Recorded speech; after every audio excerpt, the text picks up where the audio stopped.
I must confess, I've really enjoyed reading a bit more widely and with much more variety over the course of the last couple of years, but sometimes it feels good to go back to old favorites and to go back to what I started this channel for, which is talking about big American novels. Hi everyone, here's the Book Chemist once again. Today I'll be reviewing East of Eden by John Steinbeck. At a crucial time in my evolution as a reader, when I was about 19 or 20, Steinbeck was one of my very favorite writers. I would read any of his books that I would get my hands on, and I would still say that he is one of my favorite writers. If not, that would be a bit ridiculous, because it's been almost 10 years since I last read a Steinbeck novel, and what better place to start again than East of Eden, his longest novel, possibly his masterpiece. Let's see. Before we dive into the book, I should mention that this video is sponsored by Skillshare, an amazing online community of creators and enthusiasts and experts in a variety of areas, from design to illustration, creative writing, personal life skills. It's a beautiful community offering a broad array of classes, and I'll talk more about it at the end of the video, but you should know that there's a link in the description box that will give the first 1,000 people to click on it a free trial of Skillshare Premium membership. In many ways, East of Eden is classic Steinbeck. It's set in the Salinas Valley, where else in California, in the final years of the 19th century and the first couple of decades of the 20th century. And it follows a broad array of characters in this very crucial time for American history, and especially for the history of the American West. This was a time where the West, this final frontier for the American state, was finally colonized and settled for good. And it was a time of great suffering and immense crimes, the crimes that allowed the United States to expand within these territories. Crimes including the Indian Wars, including the exploitation of immigrants, especially Chinese immigrants, that allowed for these railways to be built, railways that were crucial in settling these lands according to the plans of wealthy men and entrepreneurs from the eastern states. It's a time of immense suffering, and it's a time where a lot of people were able to settle. Coloners from Europe and from the East were able to settle in these lands, and some of them were hard on their luck, and some of them became immensely immorally wealthy. And Steinbeck follows their alternating fortunes and explores their enthusiasm and their ambition and their guilt and their sorrow and misery in brilliant and truly immersing ways.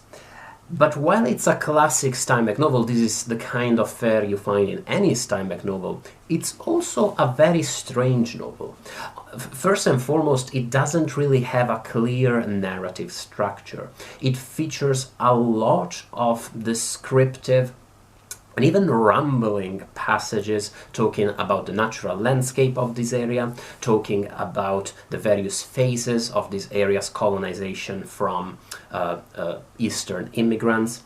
It features quite a few chapters where the narrator talks in detail about a specific topic, and the central narrative of the novel is almost forgotten in favor of these almost philosophical reflections on the nature of the United States, on the nature of these first decades in 20th century history, the nature of progress of industry, the evolution of labor, the way labor was changing from something people did for their own good and for their family to something they did for some kind of boss, an entrepreneur, a titan of industry that was so very disconnected from their own plight and their own working conditions, and so on and so forth.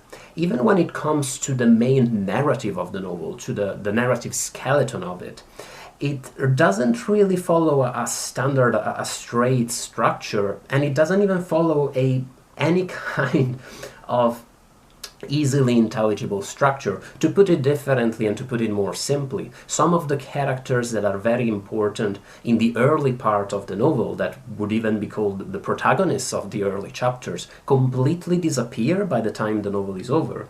And the de facto protagonists of the final part of the novel don't even step into the picture until quite late into it. In a way, East of Eden almost feels like 2 or 3 different novels that have been mashed into one.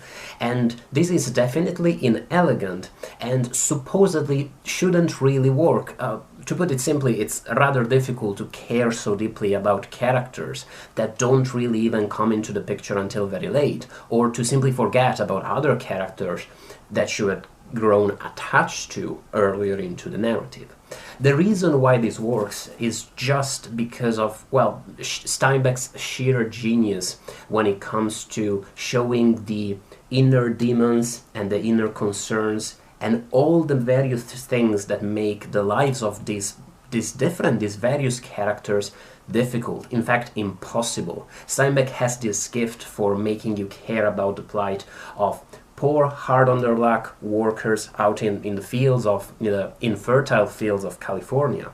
In the same way as you care for the plight and the emotional misery and the emotional famine of rich titans of industry who have all the money that they can wish for. And I keep talking about those people's plights and I keep talking about these people suffering, but I guess part of Steinbeck's genius is that he has a very American, very down-to-earth sort of enthusiasm. That means that you never quite feel miserable for these people. Sometimes you do, I guess, but only very rarely.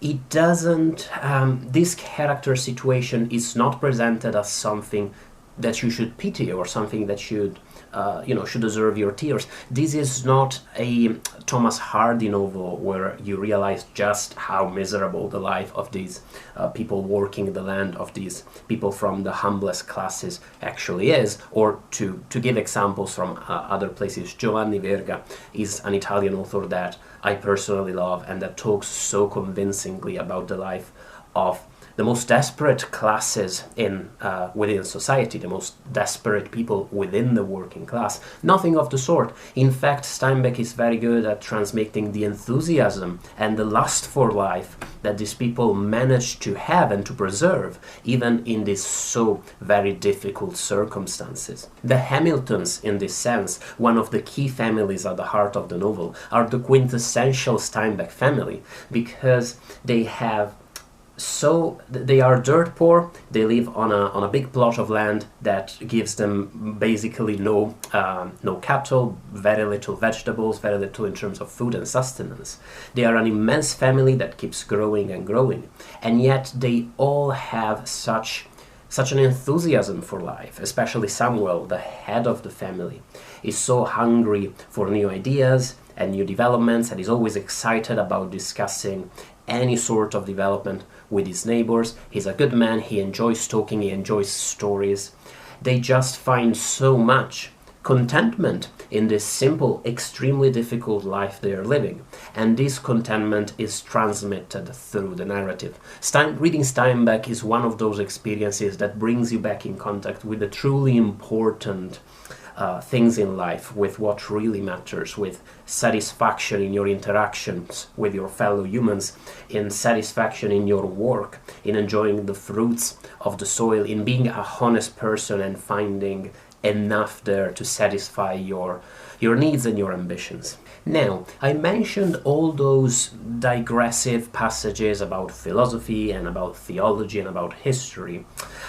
Those play a very important part in the novel, because East of Eden, I called it Steinbeck's masterpiece. I'm not sure whether it is, but I definitely got the feeling that Steinbeck wrote it with the idea of making it into his masterpiece. This is clearly a very ambitious novel in which he tried to pack his views on life and create almost a summary of his poetics and his outlook and his beliefs as a writer.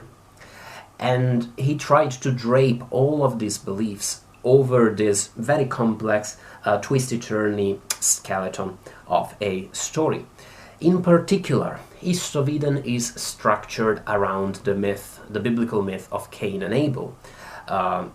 Good brother, bad brother slays the good brother because God preferred the good brother, and he's doomed by his guilt and by the sin he committed to a life of suffering and toil. And this, by the way, is not my reading of the novel, and is not really a hidden movement that you can spot if you read the twists of the plot very closely. No, the Cain and Abel dimension of the story is very much on the nose. There are rather long passages at the heart of the book where the characters sit down and discuss in detail the myth of Cain and Abel and its implications for Christian thought. There are quite a few couplings in the novel, quite a few pairs of siblings, where you have one good sibling whose name starts with A and one bad sibling whose name starts with C. You see what I mean? The way Steinbeck plays with the Cain and Abel myth throughout East of Eden is quite obvious, sometimes almost laughably too obvious. And yet it never gets in the way of the story. I'll try to explain what I mean. The way I think of East of Eden is the same way I think of one of the great Italian novels of the 19th century, The Betrothed by Alessandro Manzoni, the bane of Italian high schoolers since time immemorial. High schoolers were usually made to read this rather long novel, and most of them suffered from it. These days I don't think it's as common to force kids to read it.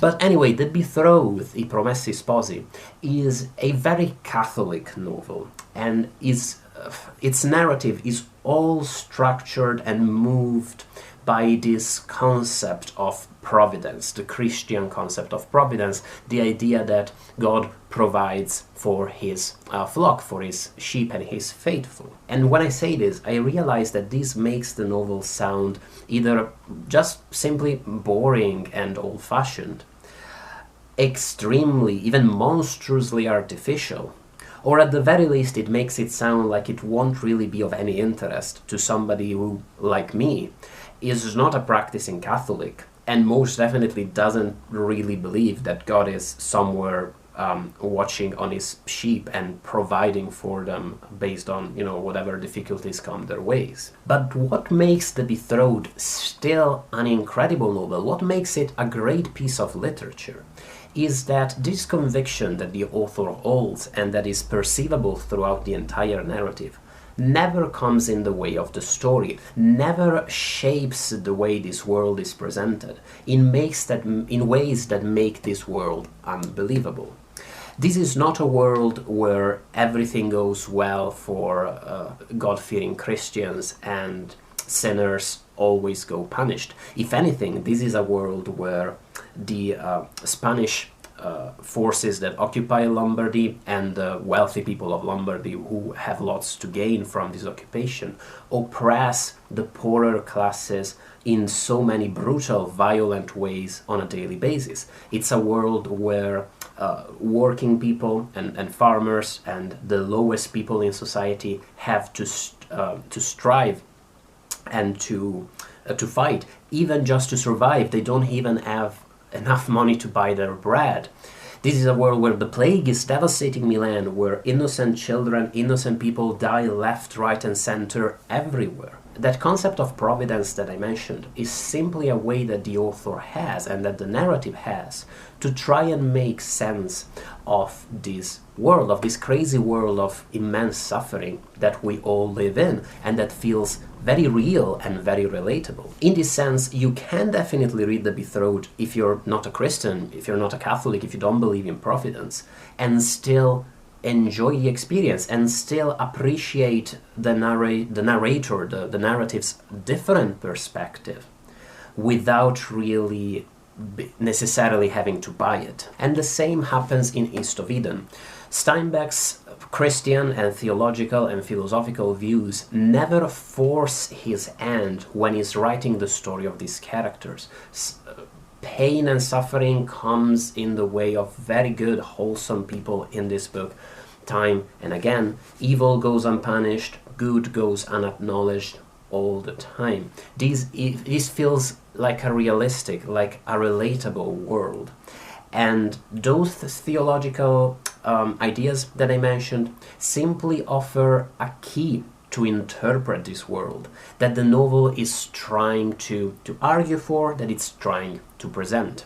You can read the book and disagree 100% with Steinbeck's view on theology and on the nature of good and evil within the heart of man, and still find East of Eden a relatable, an enjoyable, a nourishing story. That's what makes good literature. In some ways, I feel like that's what makes literature, period. If you are simply trying to force the world to conform to your ideas, rather than using your ideas to make sense of a world that doesn't conform to any idea, because generally speaking, it doesn't make sense. If you're not doing it right, you're not really writing literature or narrative in general. You're just writing something that might be propaganda, might be wishful thinking.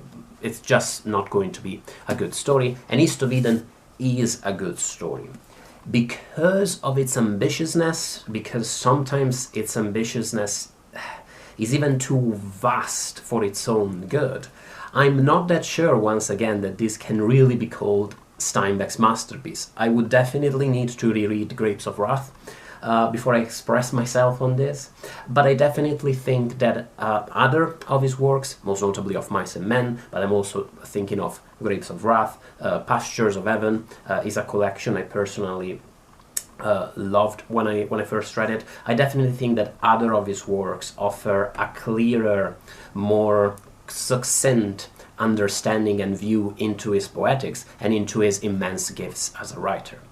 All I'm trying to say is, I think East of Eden is more a novel for Steinbeck fans. It's more that final work you have to read if you love Steinbeck to appreciate his vision and his poetics through his most ambitious effort that he ever embarked on. But on the other hand, if you are Steinbeck's fans, if you love his books, then you have no excuse. You must read East of Eden, and I think you are going to love the experience and to get so much of that beautiful nourishment that I've been talking about for so long. What do you think of East of Eden? Do you enjoy the novel? Do you rank it among Steinbeck's best? Do you think it's a little too ambitious, too much, too big for its own sake? I really look forward to hearing what you think in the comment section. Thank you as always for watching the review. Thank you to my patrons for supporting the YouTube channel. If you want to support the YouTube channel, why not check out my Patreon page. I usually post on Patreon about other books that I've been reading and that I maybe don't review on the YouTube channel, and I tend to give previews about what reviews are coming up next.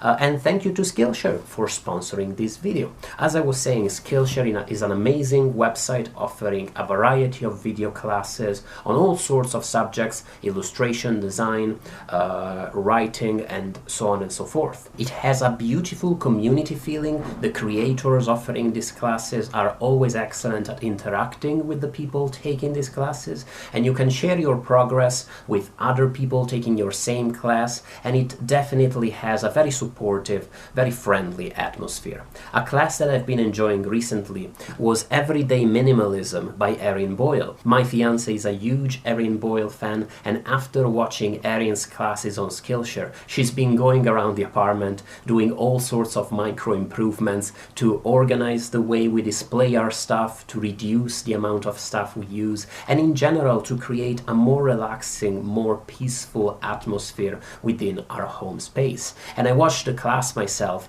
and definitely enjoyed Erin's message and the few tips she manages to pack within the short videos that compose her class. It's just an example of how Skillshare offers not just classes related to a specific skill, again I always talk about illustration, design, writing, but classes that can change the way you relate with your surrounding, or offer life skills and life hacks even, and just give you some nice food for thought when it comes to interacting with your everyday life. I really recommend you check Skillshare out. The link in the description box will give the first 1,000 people to click on it a free trial of Skillshare Premium membership, but even beyond the free trial, Skillshare is really cheap. An annual subscription is less than $10 a month. Thank you so much for watching the video, and bye everybody.